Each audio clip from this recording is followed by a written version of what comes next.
Ketika ekonomi kita bingung, dengan menabung di peternakan pun kita udah punya angan-angan, kita udah punya investasi. Jadi jangan ragu ketika nanti kita punya kambing atau peternakan seakan-akan tidak bisa untuk dijual atau banyak saingan. Jadi jangan seperti itu.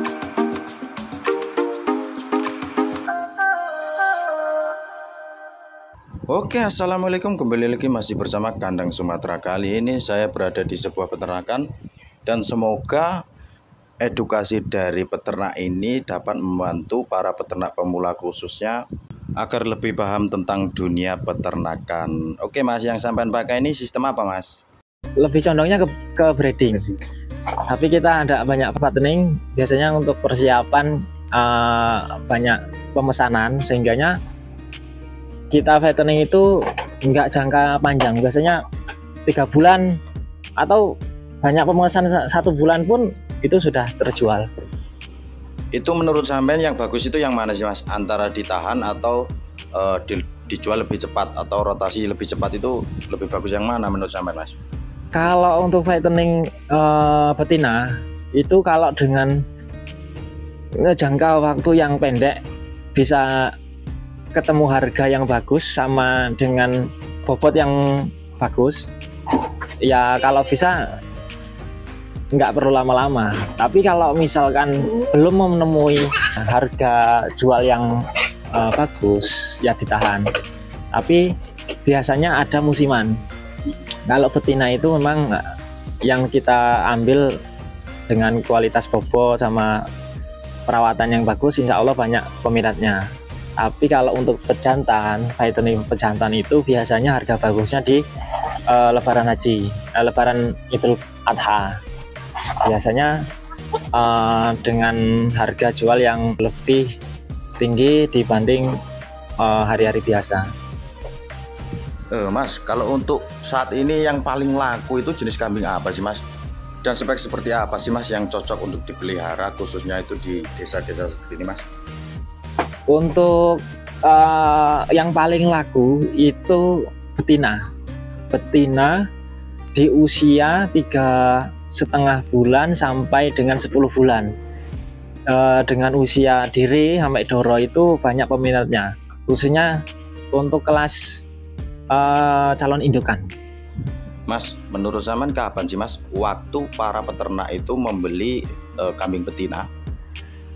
Biasanya kalau untuk beli betina itu sesudah panen, sudah mulai panen itu banyak yang mulai mengisi kandang lagi. Pasca peternak itu menjual untuk modal pertanian, khususnya nyawa, ke ladang, itu mereka jual. Nah nanti pasca mereka panen beli lagi indukan, itu biasanya rame. Mas, menurut sampean bisa nggak sih Mas sebuah keluarga itu menggantungkan perekonomiannya atau penghasilannya hanya dari peternakan kambing? Kalau untuk ternak kambing ya pastinya bisa, karena kita menciptakan peluang sendiri. Kalaupun kita tidak bisa jual beli sendiri, kita breeding saja di kandang, insya Allah menghasilkan. Jadi nggak perlu kita jual beli ke pasar. Ketika kita breeding di kandang pun, ketika perawatannya bagus, banyak yang tertarik, banyak yang peminatnya. Jadi gini Mas, menurut sampean gimana nih Mas? Sekarang kan banyak para peternak pemula yang muda, yang tua, bahkan pensiunan PNS dan yang lain-lain itu semua terjun ke bidang peternakan kambing. Menurut sampean prospek ke depan tentang peternakan kambing ini gimana Mas? Ya kalau banyak yang sudah mulai menggeluti ternak kambing, nah itu sebenarnya makin bagus.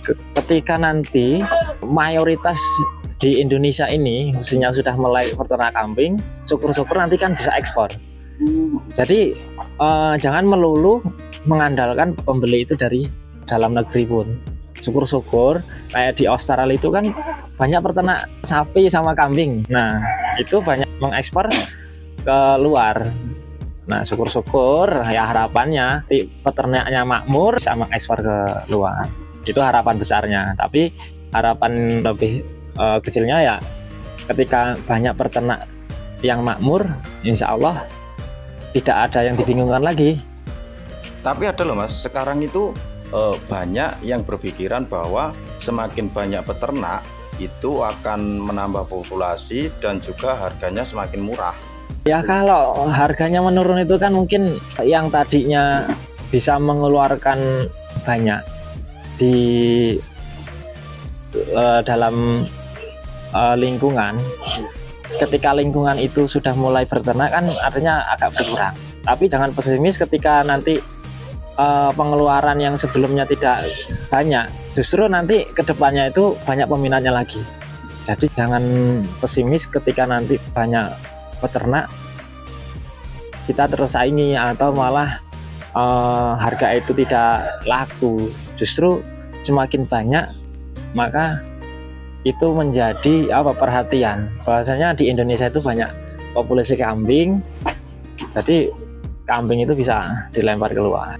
Mungkin nggak sih Mas, daging kambing ini bisa diekspor ke luar negeri? Bisa, seperti halnya daging ayam. Ayam itu kan walaupun yang tadinya sekelas ternak biasa yang mungkin punya 10 ekor, 15 ekor, sekarang sudah punya peternakan ayam. Kita bisa packing itu dengan freezer, kita ekspor ke lain wilayah.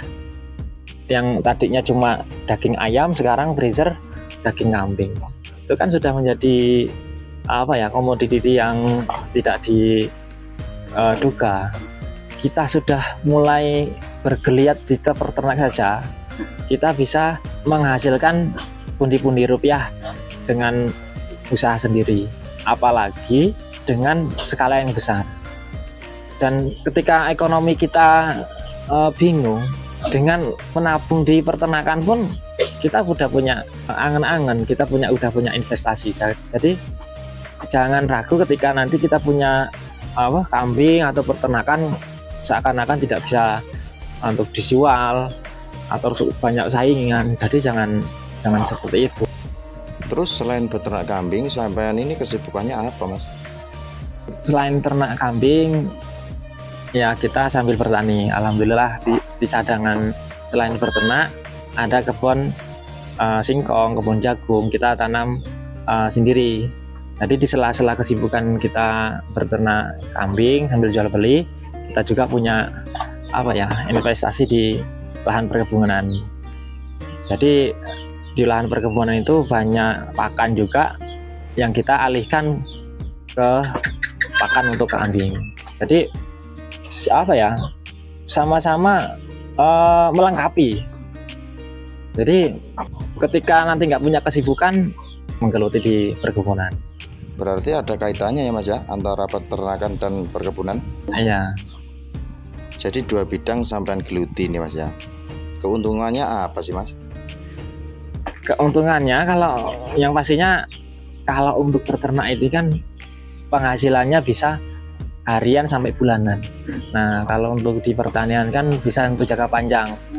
Jangka panjang itu bisa 10 bulan sampai 1 tahun, itu kita punya tabungan tersendiri di lahan pertanian. Syukur-syukur kita bisa usaha selain jual beli kambing. Syukur-syukur nanti kita bermitra itu syukur-syukur kita bisa bekerjasama dengan cateringan, terus dengan penjual online atau dan sebagainya. Itu bisa menjadi sambian kita usaha, jalin relasi lah nantinya. Berternak ini kan kalau memang kita tidak open, kita tidak terus belajar dari pengalaman, makanya kita tidak berkembang. Nah, karena prospeknya ternak kambing ini bagus dan harga jualnya itu kan bagus untuk di pasaran, makanya terus optimis ke peternakan kambing. Dan kalau perkebunan ini kan masih banyak yang ngurusi lah. Jadi kita punya inisiatif dan khususnya ke kalangan peternak, jangan kendor, kita fokus optimis ke peternakan. Baik Mas, saya ucapkan terima kasih karena sudah mengizinkan saya mereview kegiatan dan kandangnya sampean. Saya undur diri. Wassalamualaikum warahmatullahi wabarakatuh. Waalaikumsalam warahmatullahi wabarakatuh.